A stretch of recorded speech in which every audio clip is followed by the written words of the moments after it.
Our environment, इसमें हम लोग इन्वायरमेंट के बारे में पढ़ेंगे। इन्वायरमेंट का दो हिस्सा होता है, हम लोगों को पता है। एक होता है एबायोटिक और एक होता है बायोटिक, मतलब कॉम्पोनेंट्स। जो भी लिविंग कॉम्पोनेंट्स होता है उसको बोलते हैं बायोटिक कॉम्पोनेंट्स, और जो नॉन लिविंग कॉम्पोनेंट्स होता है उसको बोलते हैं एबायोटिक कॉम्पोनेंट्स। तो सर्वाइवल के लिए लिविंग बींग्स को सारा एबायोटिक फैक्टर्स यूज करना पड़ता है, इंटरैक्ट करते रहना पड़ता है। तो एक एरिया जहां पर लिविंग और नॉन लिविंग कंपोनेंट्स आपस में इंटरैक्ट करके एग्जिस्ट करता है उसको बोलते हैं ecosystem. So all the interacting organisms in an area together with the non living constituents of the environment form an ecosystem. ये जो इकोसिस्टम होता है ये दो टाइप का होता है, आर्टिफिशियल और नेचुरल। जैसे फॉरेस्ट एक नेचुरल इकोसिस्टम है क्योंकि जंगल कोई इंसान नहीं बनाया है। लेकिन एक एग्रीकल्चरल फील्ड बोलेंगे तो वो तो ह्यूमन बींग्स का बनाया हुआ है, वहाँ पर माइक्रो ऑर्गेनिजम्स है, अलग अलग लिविंग ऑर्गेनिजम्स है, तो वो बायोटिक फैक्टर्स हुआ।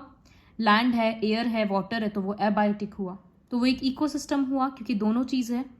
लेकिन ह्यूमन बींग्स का बनाया हुआ है तो वो आर्टिफिशियल इकोसिस्टम हुआ। उसी तरह से जैसे गार्डन्स, एक्वेरियम, ये सब सारा आर्टिफिशियल इकोसिस्टम होता है।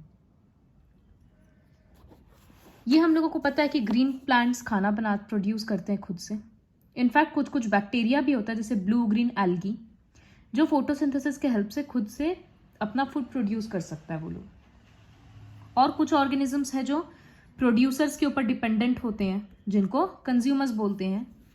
कंज्यूमर्स का अलग अलग कैटेगरी होता है। हर्बीवोर्स जो ग्रास जो प्लांट्स खाता है, कार्निवोर्स जो एनिमल्स खाता है, ओमनीवोर्स जो दोनों चीज खाता है जैसे ह्यूमन बींग्स। हम लोग मतलब ह्यूमन बींग्स मीट वगैरह भी खाते हैं और प्लांट बेस्ड सारा फूड भी। और पैरासाइट्स होता है जो दूसरे लिविंग ऑर्गेनिज्म से अपना खाना डिराइव करता है, उसका ब्लड सक करके या उससे रूट्स उससे मिनरल्स और वाटर वगैरह सक करके। तो ये सब के बारे में हम लोग पहले पढ़ चुके हैं। फिर एक कैटेगरी होता है डिकॉम्पोजर्स। वो लोग क्या करते हैं? What are decomposers? They are microorganisms, mostly comprising of bacteria and fungi, and they break down the dead remains of plants and animals and derive their nutrition from it.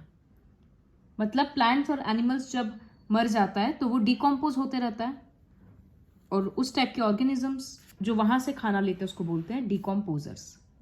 उनका क्या रोल है, क्यों जरूरी है? क्योंकि अगर डिकम्पोजर्स नहीं होते इन्वायरमेंट में तो मिनरल रिसाइकल नहीं होता। अभी जैसे हम लोगों को क्या पता है, ये सब क्लास 7 का पढ़ा हुआ है। सॉइल से प्लांट्स मिनरल्स ले रहा है। जब प्लांट्स मर जा रहा है तो डेड प्लांट्स, तो डिकम्पोजर्स उस पर डिकम्पोज करके उसको मिनरल्स बना रहा है, और वो मिनरल्स दोबारा सॉइल में जा रहा है। इसी तरह से अगर प्लांट्स को एनिमल्स खा रहा है तो बाद में एनिमल्स भी मर रहा है, और वो डेड एनिमल्स को बैक्टीरिया डिकम्पोज कर रहा है, मिनरल्स बना रहा है, वो मिनरल्स वापस सॉइल में जा रहा है। यहां लिख देते हैं डिकम्पोजर्स। तो क्लियरली समझ में आया कि अगर डिकम्पोजर्स नहीं होगा तो वापस से मिनरल सॉइल में किस तरह से जाएगा। तो फिर पता चलता खाली सॉइल से मिनरल्स निकलते जा रहा है, ये रिसाइकलिंग नहीं होता। तो decomposers are responsible for the recycling of minerals and thus they play an important role in our environment. इसके बाद पढ़ेंगे फूड चेन। तो food chain is basically a process of who Yeats whom, कौन किसको खाता है, इसी को फूड चेन बोलते हैं। जैसे यहाँ फोटो में दिया हुआ एक फूड चेन है, ट्रीज या ग्रासेस को खा रहा है डियर, डियर को टाइगर। इसी तरह से ग्रासेस हर्ब्स वगैरह को खा रहा है ग्रास हॉपर, ग्रास हॉपर को फ्रॉग, फ्रॉग को स्नेक, स्नेक को वल्चर और ईगल। तो ये एक फूड चेन है। इसी तरह से ये भी एक फूड चेन है, ये एक्वेटिक फूड चेन है। और ये दिखा रहा है फॉरेस्ट का है फर्स्ट वाला, और बी का ग्रास लैंड है। तो इस तरह से इसको फूड चेन बोलते हैं। ये सब ऑलरेडी हम लोगों को पता है। जो फर्स्ट लेवल में होता है, दीज आर प्रोड्यूसर्स, क्योंकि ये ग्रीन प्लांट्स है, अपना खाना खुद बना रहा है, तो वो हो गया। देखो यहाँ बेस में है प्रोड्यूसर्स। फिर ग्रीन प्लांट्स को खाने वाला, जैसे यहाँ पर हो गया स्कॉर्पियो, यहाँ पर ग्रास हॉपर, यहाँ पर डियर। तो दे आर प्राइमरी कंज्यूमर्स, जिसको हम लोग हर्बीवोर्स भी बोलते हैं। फिर उसके ऊपर आता है कार्निवोर्स, जैसे टाइगर, यहाँ पर फ्रॉग, यहाँ पर फिश, तो वो सेकेंडरी कंज्यूमर्स। और फिर उन लोगों को खाने वाला जो भी है वो हो जाएगा टर्शियरी कंज्यूमर्स। अब यहां पर हम लोग ये जो फूड चेन पढ़े, इसका हम लोग बहुत सारा फीचर्स पढ़ेंगे, जो कि सबसे इंपॉर्टेंट है। तो वो क्या है? सबसे पहला फीचर है कि green plants in a terrestrial ecosystem capture about 1% of the energy of sunlight that falls on their leaves and convert it into food energy. ये इंपॉर्टेंट है कि जितना भी सनलाइट अर्थ रिसीव करता है उसमें से सिर्फ 1% ही ग्रीन प्लांट्स फोटोसिंथेसिस में काम लेता है। तो बाकी सनलाइट या तो ऐसे ही हीट के फॉर्म में एग्जिस्ट कर रहा है या कुछ रिफ्लेक्ट हो जा रहा है, अलग अलग ऑब्जेक्ट्स एब्जॉर्ब कर रहा है, लेकिन ग्रीन प्लांट्स सिर्फ 1% एब्जॉर्ब करता है, यूज में लेता है। तो ये एक फीचर हुआ। दूसरा फीचर है, ये भी बहुत इंपॉर्टेंट है, जब कोई एक ऑर्गेनिज्म ग्रीन प्लांट्स को खा रहा है, सपोज हम फर्स्ट केस में बताते हैं कि whenever a deer is eating some grasses and everything, तो ये जो भी न्यूट्रिशन इससे लिया, तो डियर का अपना बॉडी का मेंटेनेंस में भी तो वो एनर्जी काम में लग जाएगा ना। डियर दौड़ रहा है, भाग रहा है, उसका जो भी सेल मेंटेनेंस का रिक्वायरमेंट है, ये सब में उसका खाया हुआ एनर्जी काम में लग जाएगा। तो टाइगर को फिर क्या एनर्जी मिलेगा डियर से?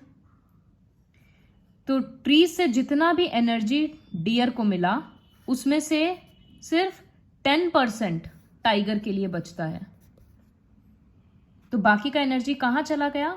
बाकी का एनर्जी डियर खुद अपना लाइफ साइकिल मेंटेन करने में काम में ले लिया। तो on an average of 10% of the food eaten is turned into its own body and made available for the next level of consumers. एक मतलब नंबर्स के बेसिस से समझाते हैं। सपोज यहाँ पर प्लांट्स, फिर डियर, फिर टाइगर। तो प्लांट्स के पास सपोज 10,000 किलो जूल एनर्जी है। अब डियर उसको खाएगा, तो डियर के पास जब खा रहा है वो सब कुछ एनर्जी यूज कर ले रहा है, तो डियर के पास बच कितना रहा है? 10%। इसका मतलब 10% ऑफ 10,000, तो 10/100 इंटू 10,000, तो ये 1000 किलो जूल आ रहा है। तो डियर के पास 1000 किलो जूल एनर्जी नेक्स्ट को देने के लिए बचेगा। अब टाइगर डियर को खा रहा है, तो टाइगर के बॉडी में भी, टाइगर भी अपना मेंटेनेंस वगैरह के चक्कर में सारा फूड यूज कर ले रहा है, और टाइगर के पास रिमेनिंग कितना रह रहा है? इसका 10%, मतलब 100 किलो जूल। तो अब ये सोचो कि टाइगर को अगर कोई खाएगा तो उसके बॉडी में एक्स्ट्रा कितना एनर्जी बचेगा? बस 10 किलो जूल, तो कितना ही कम है। तो इसी वजह से ये फर्स्ट कंज्यूमर था, ये सेकंड कंज्यूमर, तो इसी वजह से यहां थर्ड टर्शियरी कंज्यूमर है ही नहीं। एक फूड चेन में हर एक ऊपर लेवल में जाते हैं तो टोटल अमाउंट ऑफ एनर्जी क्या हो रहा है? कमते जा रहा है। फर्स्ट केस में 10,000 था, फिर बस 1000 किलो जूल बचा, फिर 100 बचा। तो इसी वजह से एक फूड चेन में या तो 3 या 4 उतना ही स्टेप होता है। देखो यहाँ 4 स्टेप है, उससे ऊपर नहीं होता है, क्योंकि जो टर्शियरी कंज्यूमर को खाएगा उसको ना के बराबर ही एनर्जी मिलेगा। तो कोई टर्शियरी कंज्यूमर को क्यों खाना चाहेगा? तो ये है 10% लॉ कि ऑन एन एवरेज जो फूड खाया गया है उसका 10% ही अवेलेबल होता है नेक्स्ट कंज्यूमर के लिए। तो therefore 10% can be taken as the average value for the amount of organic matter that is present at each step and reaches the next level of consumer. वही पॉइंट है कि next level of consumer को खाली 10% मिलता है। अब ये point important है कि सिंस इतना कम एनर्जी अवेलेबल होता है नेक्स्ट कंज्यूमर के लिए, तो फूड चेन में जनरली 3 से 4 स्टेप ही होता है। ये क्वेश्चन आता है, why does each food chain consists of 3 to 4 steps only? तो वो ये 1 लाइन का आंसर होगा, क्योंकि हर एक स्टेप में एनर्जी लॉस बहुत कम है, तो यूजेबल एनर्जी बहुत कम है, इस सॉरी, हर एक स्टेट में एनर्जी लॉस बहुत ज़्यादा है, तो यूजेबल एनर्जी काफ़ी कम होता है। उसके बाद ये एक फीचर है डिफरेंट, क्योंकि ये 3 तो 10% में ही निकल गया, तो ये एक डिफरेंट फीचर है। ये देखो एक पिरामिड के जैसा बन रहा है। इसका मतलब बेसिकली क्या है कि प्रोड्यूसर्स का नंबर बहुत ज़्यादा है, फिर प्राइमरी कंज्यूमर्स का कम गया, फिर सेकेंडरी कंज्यूमर्स और कम गया, total number of tertiary consumers बहुत ही कम है। तो फूड चेन के लोअर लेवल में पॉपुलेशन ज़्यादा होता है, जैसे जैसे ऊपर जाते हैं वैसे वैसे पॉपुलेशन कम हो जाता है, ये फैक्ट है। उसके बाद length and complexity of food chains vary greatly. Food chain इतना, ये जो एक एक लाइन में दिखा दिया, ये इतना सिंपल थोड़ी ना होता है। प्लांट को खाने वाला और भी अलग अलग ऑर्गेनिजम्स है, डियर को खाने वाला और भी अलग अलग ऑर्गेनिजम्स है, उसी तरह से फ्रॉग को खाने वाला भी और है। तो फूड चेन एक दूसरे से इंटरकनेक्टेड होता है और उसको हम लोग क्या बोलते हैं, फूड वेब बोलते हैं। जैसे इस फोटो में दिख रहा है, यहाँ पर दिख रहा है ना, फ्रॉग को खाने वाला स्नेक दिखा रहा है और यहाँ पर क्रेन दिखा रहा है। फिश को खाने के लिए क्रेन है और यहाँ पर दिखाया जा रहा है, हाँ उसको एक ही दिखाया है। तो इस तरह से ये इंटरकनेक्टेड फूड चेन है जिसको बोलते हैं फूड वेब। एक और फैक्ट है कि flow of energy is unidirectional. ये तो कॉमन सेंस का बात है। जैसे प्लांट्स से एनर्जी किसको मिल रहा है, प्राइमरी कंज्यूमर्स यानी हर्बीवोर्स को। हर्बीवोर्स से एनर्जी किसको मिल रहा है, कार्निवोर्स को या फिर सेकेंडरी कंज्यूमर्स को। तो हमेशा एनर्जी कैसे जा रहा है, इस तरह से ऊपर की तरफ। कभी भी ऐसा नहीं हो सकता कि टाइगर से एनर्जी डियर को मिल रहा है, क्योंकि डियर तो कभी टाइगर खाएगा नहीं, या टाइगर डियर से एनर्जी प्लांट को मिल रहा है, ऐसा तो कभी हो नहीं सकता, कॉमन सेंस है। तो इसीलिए ये एक फीचर है कि flow of energy is always unidirectional, हमेशा ऊपर की तरफ एनर्जी फ्लो करते रहता है। नीचे में जैसे सोलर एनर्जी प्लांट्स कंज्यूम कर रहा है, फिर उसका energy herbivores and so on. Second, ये तो पढ़ चुके हैं, energy level at each trophic level gets diminished progressively. Next level पे जाते रहते हैं तो एनर्जी कम होते रहता है, वो 10% लॉ के कारण है। तो ये सारा फूड चेन का और फूड वेब का फीचर्स था, जिसमें से दोनों का डेफिनेशन तो हम लोग पहले भी पढ़े हुए हैं और एग्जाम्पल्स वगैरह भी। ये जो पॉइंट्स बना हुआ है ये लर्न करना है। इसके बाद एक चीज यहां पर देखो, ये एनर्जी डायग्राम, एनर्जी फ्लो दिखा रहा है। सनलाइट से प्रोड्यूसर्स, हर्बीवोर्स, कार्निवोर्स और टॉप कार्निवोर्स। और देखो ये बार छोटा होते जा रहा है ना, ये वो रिप्रेजेंट कर रहा है कि जैसे ऊपर जा रहे हैं वैसे वैसे पॉपुलेशन कम होते जा रहा है। उसके बाद एक ये होता है, जैसे प्रोड्यूसर्स है जो प्लांट्स है, अब प्लांट्स में अलग अलग फर्टिलाइजर्स, पेस्टिसाइड, ये सब स्प्रे किया जाता है। वाटर में भी कुछ कुछ अगर केमिकल्स वगैरह मिला हुआ है, प्लांट वो वाटर को एब्जॉर्ब कर ले रहा है तो उसमें आ जा रहा है वो केमिकल्स। अब प्रोड्यूसर्स को खाने वाला जो हर्बीवोर्स है, ये जो केमिकल्स प्लांट के अंदर घुस गया, ये डिग्रेड नहीं होता है, ये ब्रेक नहीं होता है, ये एक्यूमुलेट होते जाता है, प्लांट्स में जमते जाता है, जमा होते जाएगा। अब उस प्लांट को जो हर्बीवोर खाएगा उसमें भी वो सारा केमिकल आ गया। और हर्बीवोर तो अलग अलग जगह से ग्रासेस खाए जा रहा है, तो उसमें अलग अलग सारा केमिकल्स स्टोर होते जा रहा है। तो इसका मतलब जितना केमिकल प्रोड्यूसर्स में नहीं था उतना हर्बीवोर्स में आ गया, क्योंकि वो अलग अलग सोर्सेस से खा रहा है। अब जो कार्निवोर हर्बीवोर को खाएगा उसमें और भी केमिकल्स आ जाएगा, क्योंकि वो भी अलग अलग जानवर को खा रहा है, तो केमिकल का स्टोरेज उसमें बढ़ते ही जा रहा है, केमिकल का क्वांटिटी। इसको बोलते हैं बायोमैग्निफिकेशन। ये डेफिनेशन डायरेक्टली यहाँ पर तो है नहीं, फिर भी तो ये गूगल करके लिख सकते हैं या फिर इस तरह से पूरा बड़ा में कि as this chemicals are not degradable, ये केमिकल्स डिग्रेड नहीं होता है, तो they get accumulated progressively at each trophic level. जैसे जैसे ऊपर जाते जा रहे हो केमिकल्स कंसंट्रेट और होते ही जा रहा है। ह्यूमन बींग्स फूड चेन के टॉप लेवल में होता है, क्योंकि ह्यूमन बींग्स को कोई नहीं खाता है, तो इसका मतलब सबसे ज्यादा केमिकल्स किसके बॉडी में जा रहा है, हम लोगों की बॉडी में जा रहा है। अब जैसे अपना अगर एग्जाम्पल कोई अज्यूम करे तो हम लोग फ्रूट्स वेजिटेबल्स खा रहे हैं अलग अलग, सब में आजकल फर्टिलाइजर और पेस्टिसाइड्स रहता है, तो वो हम लोगों के बॉडी में जा रहा है। कोई मीट खा रहा है तो वो एनिमल जो, सपोज कोई गोट का मीट खा रहा है तो अब गोट भी कितना सारा ग्रासेस खाया होगा, उसका केमिकल गोट के अंदर है, फिर गोट को वो पर्सन खा रहा है तो वहां से और पेस्टिसाइड्स और केमिकल्स आ रहा है। तो इस तरह से हम लोगों में सबसे ज़्यादा पेस्टिसाइड और केमिकल्स हार्मफुल एक्यूमुलेट होते जाता है। इसी प्रोसेस को बायोलॉजिकल मैग्निफिकेशन बोलते हैं, क्योंकि वो मैग्नीफाई होते जा रहा है। और ये केमिकल्स वगैरह क्या है ना, वेजिटेबल्स को वॉश, फ्रूट्स को वॉश करने से भी वो नहीं जाएगा, क्योंकि वो अंदर तक घुस गया है। Now the next topic is how do our activities affect the environment. Environment के ऊपर हम लोगों का, एक्टिविटीज का इन्वायरमेंट के ऊपर क्या असर पड़ता है। तो ये तो पता ही है, पॉल्यूशन हो रहा है और इन्वायरमेंट डिसबैलेंस होते जा रहा है, डिग्रेड होते जा रहा है। तो उसी में से एक टॉपिक है ओजोन लेयर का डिप्लीशन। ओजोन O3 होता है, ऑक्सीजन का 3 एटम्स मिलकर ओजोन बनाता है। ओजोन ऐसे यूजफुल है क्योंकि वो यूवी रेज से बचाता है।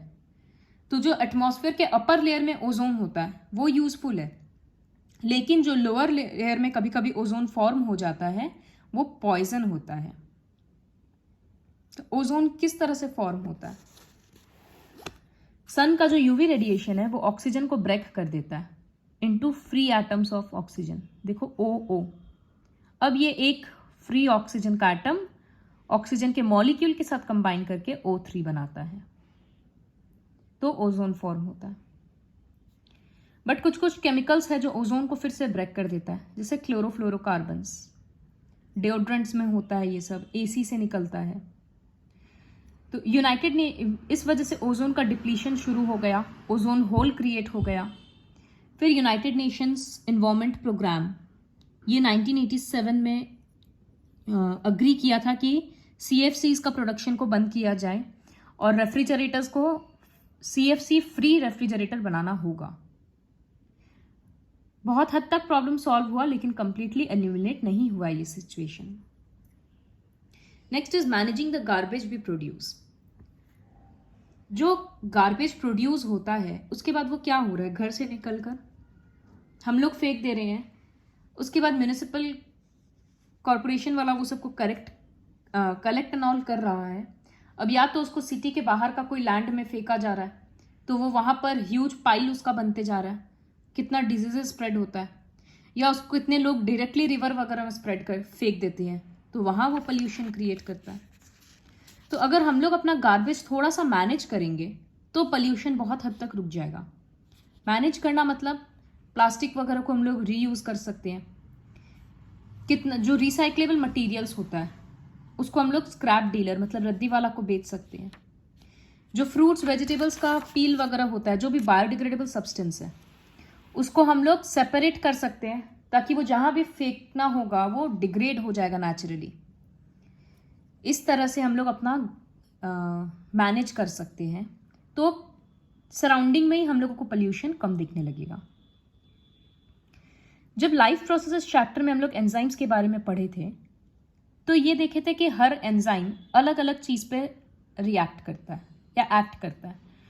जैसे पेप्सिन प्रोटीन पे एक्ट कर रहा है, लेकिन लाइपेज जो एंजाइम है वो लिपिड पे ही काम करता है, उसको अगर प्रोटीन दे देंगे तो कोई इफेक्ट नहीं होगा।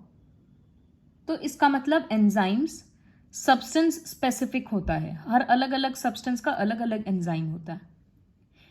इसी वजह से नेचर में जितना भी माइक्रो ऑर्गेनिजम्स वगैरह है वो हर तरह के मटेरियल पे काम नहीं करता। जैसे प्लास्टिक वगैरह हो गया, वो सब ह्यूमन मेड है, उसको कोई एंजाइम ब्रेक नहीं करता। वो डिकम्पोज कब होगा या वो कब खराब होगा, जब हाई हीट टेम्परेचर ये सब मिलेगा, हाई प्रेशर। लेकिन जो हम लोग ऐसे कचरा वगैरह फेंक देते हैं तो इन्वायरमेंट में तो उतना हाई टेम्परेचर और हाई प्रेशर है नहीं, जिस वजह से प्लास्टिक्स और जो भी ग्लास वगैरह होता है वो सब डिकम्पोज नहीं होता है। और इस टाइप के मटेरियल को बोलते हैं नॉन बायोडिग्रेडेबल सब्सटेंसेस। और जो ये वेजिटेबल का पील वगैरह हुआ, ये सब ऑर्गेनिक मैटर होता है, तो फेंकने के बाद इसमें बैक्टीरिया इसको डिकम्पोज कर देता है, तो वो सब बायोडिग्रेडेबल सब्सटेंसेस होता है। उसी के बारे में वहां लिखा था Improvements in our lifestyle have resulted in greater amounts of waste material generation. ये कॉमन बात है कि हम लोगों का लाइफस्टाइल इतना इम्प्रूव हो गया जिसके वजह से पॉल्यूशन बढ़ गया. अब हम लोग कितना जल्दी जल्दी नया नया कपड़ा खरीद रहे हैं, तो पुराना कपड़ा को ऐसे ही फेंक देता है लोग, या एक्यूमुलेट होते रहता है. रास्ता में इनफैक्ट कितना कपड़ा फेंका हुआ मिलता है, तो वो एक पॉल्यूशन क्रिएट कर रहा है.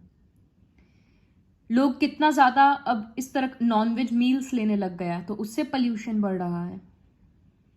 ऑनलाइन शॉपिंग होता है, तो एक एक प्रोडक्ट, एक छोटा सा भी प्रोडक्ट अगर है तो वो कितना ज़्यादा पैकेजिंग के साथ आता है, तो उससे पॉल्यूशन क्रिएट हो रहा है. प्लास्टिक कितना वेस्ट होता है. Changes in packaging have resulted in much of our waste becoming non biodegradable, क्योंकि मैक्सिमम पैकेजिंग आइटम प्लास्टिक, मतलब मैक्सिमम पैकेजिंग का आइटम्स प्लास्टिक से बना हुआ होता है, तो उससे पोल्यूशन होता है. So this is all about the chapter Our Environment.